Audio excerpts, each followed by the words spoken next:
What's good, y'all? Welcome back to the channel, man. Subscribe, hit the like button. We're gonna get straight into it, man. We got the showdown tomorrow, Thursday night football, week 3. We got the Panthers versus the Panthers at the Texans.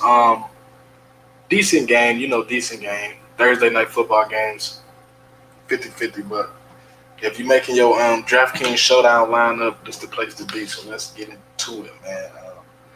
The total for this game, we're looking at 43.5. Vegas opened up. Houston is a 7-point underdog, so they got Carolina by a touchdown. And yeah, if I was betting on the over under, I'd take not the over under, but if I was betting on the spread, I would take Carolina by probably I'll do +10. -10 Carolina. I think they can win this game by a touchdown and a field goal. So I definitely agree with Vegas on that. But looking at the roster, man, Houston coming to this game banged up. We all know Deshaun Watson out. That's the starting quarterback. His replacement, Tyrod Taylor, who was playing good, he's also out. So at quarterback for the Texans, man, we're looking at third string Davis Mills. He didn't really probably expect to play this season, especially with them having Deshaun Watson. So I guarantee this is a surprise to him.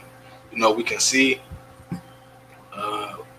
he tried to do a little bit with the reps he got, but he's a third string quarterback, man. I don't really expect too much. I'm actually on the side of fading him. He's going against the Carolina ranked 8th against the pass, so it's a tough matchup all around for the Texans today. So I'm fading him, but I definitely like Carolina defense. We see he threw an NO, and we see he fumbled the ball. So it's a third string quarterback getting pushed into a position on a short week for a Thursday night game. So I got burnt.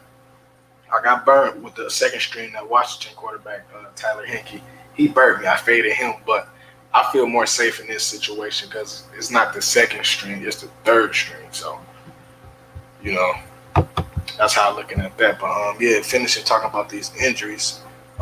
Houston also is coming to this game banged up at they're starting kicker out, but I don't think that's too major. But they banged up at the wide receiver position. We see Amendola and Nico Collins both out. I think Nico Collins was the high draft pick. So both of them out, which I think the main guys you want to look at for as replacements for them is Chris Conley sitting at 1,600. Says right here he played 90% of the snaps week 2 once the 2 injuries happened. So he's basically slotted up in that number 2 role behind Cooks. And another player I like a lot is Anthony Miller. If you don't know who Anthony Miller is, I believe he played for the Bears. Good slot receiver, man.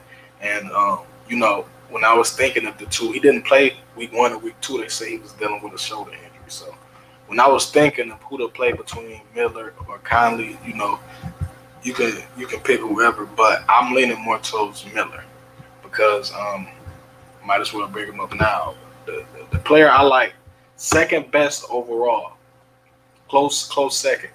Cooks is my second best play, man. 2 wide receivers out. We see he got 14 targets. 14 targets last game.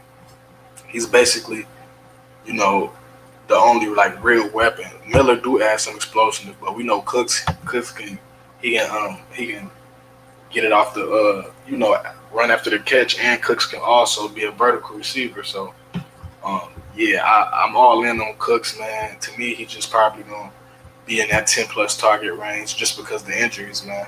And with a third string quarterback, we know he's not gonna want to maybe try too many risky throws. So we can see him probably just hitting Cooks up the whole game.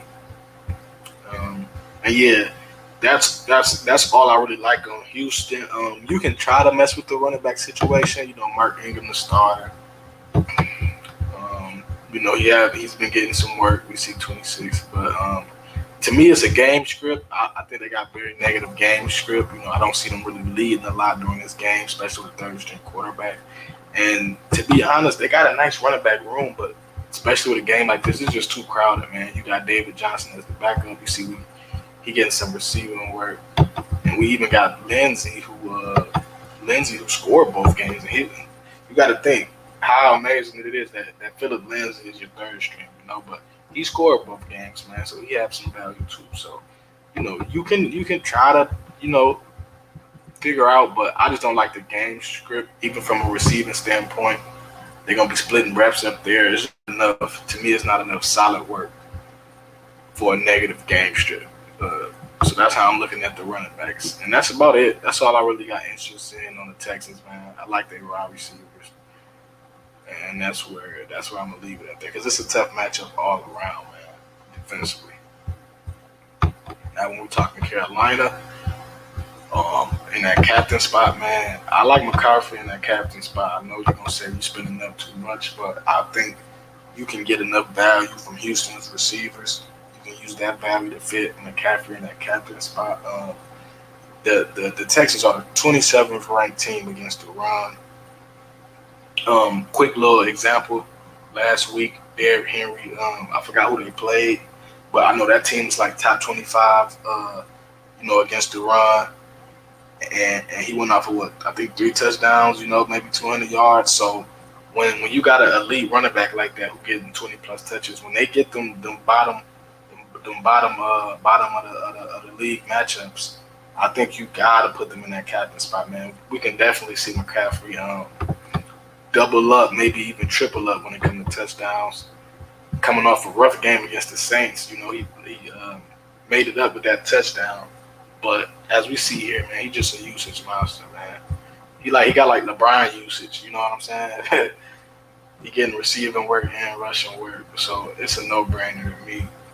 Usually on the road, you don't play the running back like that because it's a passing game script on the road. But I think with this matchup, and I don't see Texas offense, turning this into a shootout. Next. You can play Sam Darnold. I definitely like Sam Darnold. But to me, it just all comes down to how you view the game. They're gonna make you choose.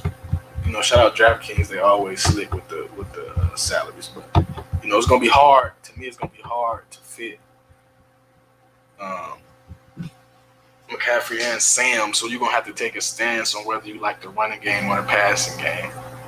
And to me, it's just a matchup thing.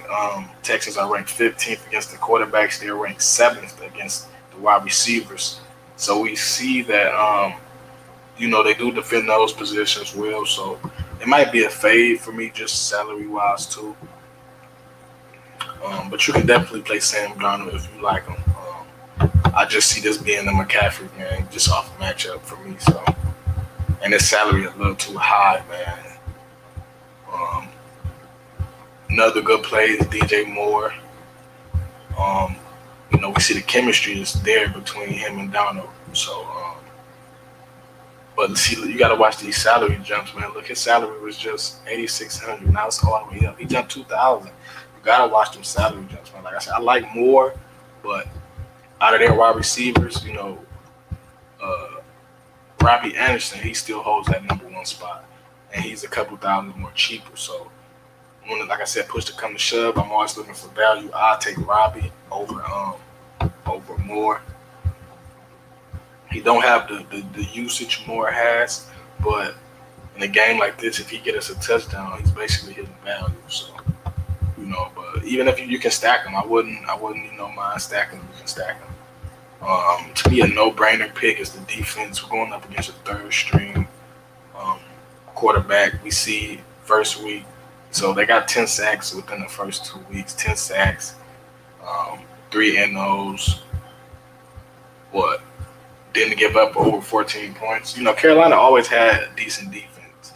Their offense kind of always been the Achilles heel that ain't really pushed them over that edge. But we see the defense playing good, coming off a great game against a banged-up Saints team. And once again, they kind of going against a banged-up Texans team. So, I definitely think you need to find a way to get the defense a little bit priced high, but I think in a game like this, you got to find a way to get that defense in your lineups, man. And last but not least, another play I like a lot is Dan Arnold.